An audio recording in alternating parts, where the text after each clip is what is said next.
السلام علیکم ویوز، آپ دیکھ رہے ہیں ورلڈ جیوگرافی اور آج ہم بات کریں گے تاجکستان کے حوالے سے۔ تاجکستان وسطی ایشیا کا ایک اہم ملک ہے۔ تاجکستان کا لفظی معنی ہے تاجک لوگوں کی سرزمین۔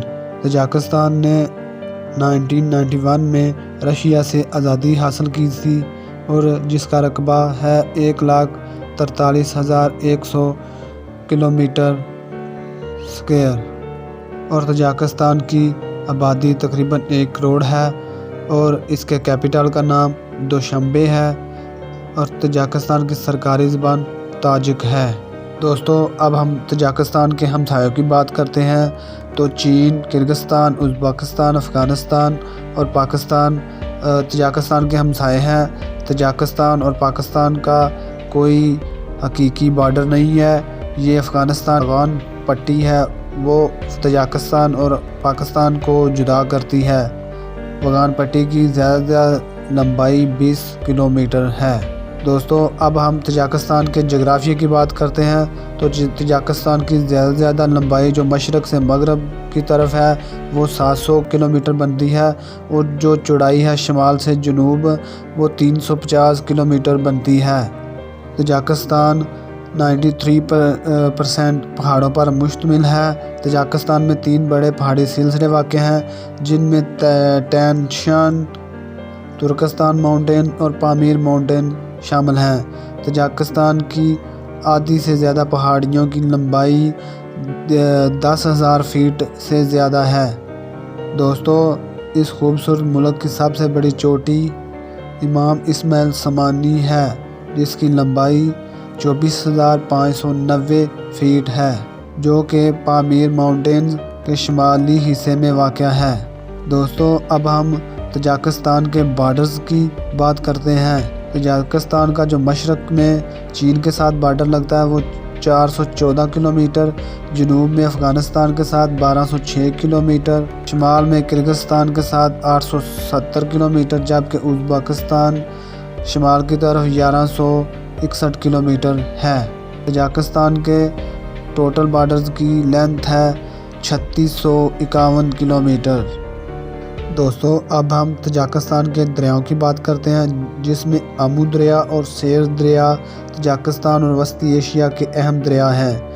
امو دریا جو کہ پنج دریا اور وخاش دریا کے ملنے سے بنتا ہے اور تاجکستان کی جنوبی سرحد کا تعین کرتا ہے۔ یہ سرحد افغانستان اور تاجکستان کے درمیان بنتی ہے۔ دوستو، اگر جھیل کی بات کریں تو تاجکستان میں سب سے بڑی جھیل جو پامیر ریجن میں واقع ہے اس کا نام لیک کرکل ہے جو کہ سطح سمندر سے 13,000 فیٹ بلندی پر واقع ہے۔ ویوز، اب ہم تاجکستان کے ایتھنک گروپس کی بات کرتے ہیں تو سب سے بڑا ایتھنک گروپ تاجک ہے جو کہ 84%، جبکہ ازبک 12% بنتے ہیں۔ اس کے علاوہ کرغز اور رشین لوگ بھی تاجکستان میں آباد ہیں۔ دوستو، اس سے پہلے بھی میں بتا چکا ہوں کہ تاجکستان کی سرکاری زبان تاجک ہے جو کہ فارسی زبان کا حصہ ہے جو کہ سائرلک رسم الخط میں لکھی جاتی ہے۔ تاجکستان کا سرکاری مذہب اسلام ہے جو کہ 96.7% ہے اور اکثریت اسلام مسلمانوں کی حنفی اسکول آف تھاٹ سے تعلق رکھتی ہے۔ اس کے علاوہ اسماعیلی اور دیگر مسلک بھی آباد ہیں۔ تاجکستان کی اکانومی کی بات کریں تو تاجکستان کی اکانومی $8 بلین ہے جس میں زراعت اور معدنیات کا حصہ شامل ہے۔ اس کے علاوہ تاجک مزدور بھی اپنی تاجک اکانومی میں بہت زیادہ حصہ ڈالتے ہیں کیونکہ تاجک مزدوروں کی زیادہ تعداد رشیا میں کام کرتی ہے، وہ ریمیٹنس اپنے ملک کو بھیجتی ہے۔ روگن ڈیم دنیا کا سب سے اونچا اور لمبا ڈیم ہے جو کہ تاجکستان میں واقع ہے۔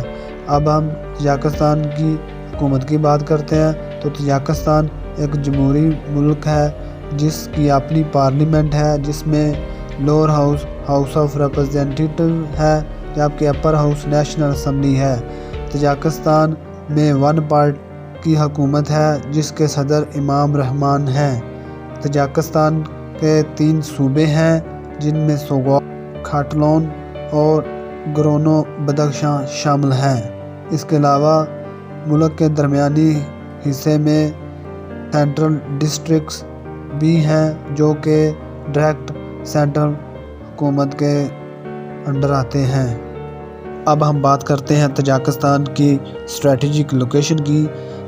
تاجکستان ایک ایسی لوکیشن پر واقع ہے جہاں پر 3 ایٹمی طاقتیں ملتی ہیں، یعنی کہ رشیا، چائنا اور پاکستان۔ اگر ہم اس کے محل وقوع کی بات کریں تو تاجکستان افغانستان، چائنا اور پاکستان کے درمیان واقع ہے۔ اس وقت افغانستان میں طالبان کی حکومت ہے جبکہ تاجکستان اینٹی طالبان ہے، جبکہ پاکستان طالبان کی حکومت کو مکمل سپورٹ کر رہا ہے۔ اس لیے تاجکستان میں اگر کوئی بڑی سپر پاور بیٹھ جائے تو طالبان کو کنٹرول کیا جا سکتا ہے۔ اس کے علاوہ رشیا کو اس خطے میں اپنا کنٹرول حاصل کرنے کے لیے تاجکستان کی ضرورت ہے۔ اس سے پہلے بھی تاجکستان جب رشیا کا حصہ تھا تو افغانستان پر جب رشیا نے حملہ کیا تو تاجکستان کی سرزمین کو استعمال کیا گیا تھا۔ اس کے علاوہ اگر امریکہ کو دیکھیں تو امریکہ نے بہت سارے اینٹی طالبان جو تاجک ہیں وہ تاجکستان کے حوالے کیے ہیں تاکہ طالبان کی حکومت کو گرایا جا سکے۔ اس کے علاوہ سینٹرل ایشین کنٹری بھی تاجکستان کی مکمل سپورٹ کرتے ہیں۔ اب ہم تاجکستان کی خارجہ پالیسی کے بارے میں بات کرتے ہیں۔ تاجکستان کی خارجہ پالیسی پرو رشین ہے اور تاجکستان کا دارومدار روس پر منحصر ہے۔ تاجکستان کے بہت سارے مزدور رشین میں کام کرتے ہیں، اس لیے رشیا جو چاہے وہ تاجکستان کرتا ہے۔ اس کے علاوہ تاجکستان کے انڈیا کے ساتھ بہت سارے اچھے تعلقات ہیں۔ ایران اور دیگر وسطی ایشیائی کنٹری بھی تاجکستان کی مکمل حمایت کر رہے ہیں۔ جبکہ اگر ہم پاکستان کی بات کریں تو طالبان کی حکومت سے پہلے تاجکستان اور پاکستان کے اچھے تعلقات تھے، لیکن طالبان کی حکومت کے آنے کے بعد تاجکستان اور پاکستان کے تعلقات کے درمیان سرد مہری پیدا ہو رہی ہے کیونکہ تاجکستان طالبان کے خلاف کام کر رہا ہے۔ تاجکستان نے اپنے بارڈرز کو محفوظ بنانے کے لیے رشین پیس کیپر کی مدد حاصل کی ہے تاکہ وہ افغانستان کے ساتھ لگنے والے بارڈرز پر تعینات ہو کر تاجکستان کی حفاظت کر سکیں۔ اگر ہم دوبارہ بات کریں پاکستان اور تاجکستان کے تعلقات کے حوالے سے تو طالبان کی حکومت کے آنے کے بعد بھی تاجکستان اور پاکستان کے تعلقات قائم ہیں اور اس کو بہتر بنانے کی ضرورت پر زور دیا جا رہا ہے، اور دونوں ملک شنگھائی کارپوریشن آرگنائزیشن کا حصہ ہیں۔ تو اگر تاجکستان کی ہسٹری کی بات کریں تو تاجکستان میں اسلام 9ویں صدی عیسوی میں ہی آ گیا تھا اور اسی وقت سے وہاں پر اسلامی حکومت قائم ہے۔ اب ہم تاجکستان کے کلچر کی بات کرتے ہیں تو تاجکستان کی اپنا کلچر ہے اور تاجک لوگ اپنے کلچر کو ہمیشہ اپنے ساتھ رکھتے ہیں اور وہاں پہ بہت سارے قبائلی لوگ آباد ہیں۔ اگر ہم تاجکستان کا درجہ حرارت کی بات کریں تو تاجکستان میں زیادہ سے زیادہ درجہ حرارت گرمیوں میں 30 سینٹی گریڈ اور کم از کم -20 سینٹی گریڈ سردیوں میں ہوتا ہے۔ دوستو اگر ویڈیو اچھی لگی ہے تو لائک کیجیے گا اور میرے چینل کو ضرور سبسکرائب کیجیے گا۔